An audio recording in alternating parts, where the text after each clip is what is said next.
ce sont des confidences glaçantes. Enfant, Jacques Weber a été victime d'un homme d'église. Des souvenirs douloureux qu'il raconte dans son autobiographie On ne dit jamais assez aux gens qu'on les aime, édition L'Observatoire, comme le rapportent nos confrères de Télé Loisirs. Mon père athée et socialiste et ma mère bonne chrétienne retenue par les fourneaux ne venaient pas, à l'église, note de la rédaction, c'était fréquent chez les bourgeois, on inculquait aux enfants la foi à marche forcée, la messe obligatoire, écrit le comédien. Il a même été envoyé en colonie de vacances chez les curés. Si est-il là que les sévices ont eu lieu. Chaque semaine, il était imposé aux enfants une séance de confession, seul avec l'abbé, dans son bureau. Dieu m'attendait en soutane déboutonnée dès le nombril. Le confesseur me commandait la génuflexion et me coinçait la tête sur les genoux, se remémore ce père de 3 enfants. Et de poursuivre ses poignantes révélations.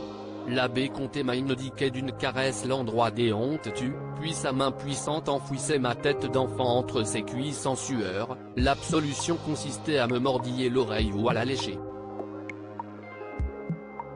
Honteux et troublé, Jacques Weber rejoignait ensuite ses camarades pour taper dans un ballon.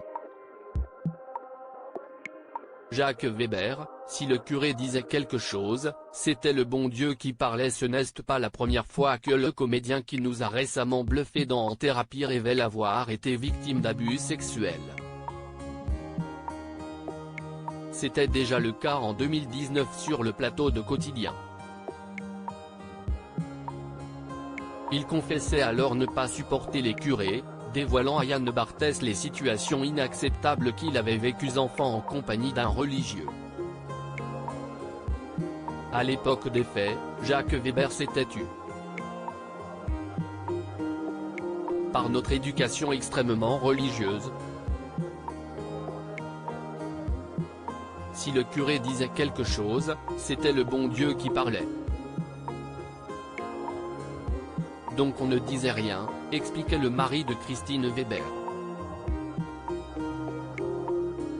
Toutefois, il estimait ne pas avoir été abusé par ce religieux. Mais les gestes de cet adulte envers cet enfant non consentant parlent d'eux-mêmes. Cela relève sans aucun doute de l'agression sexuelle.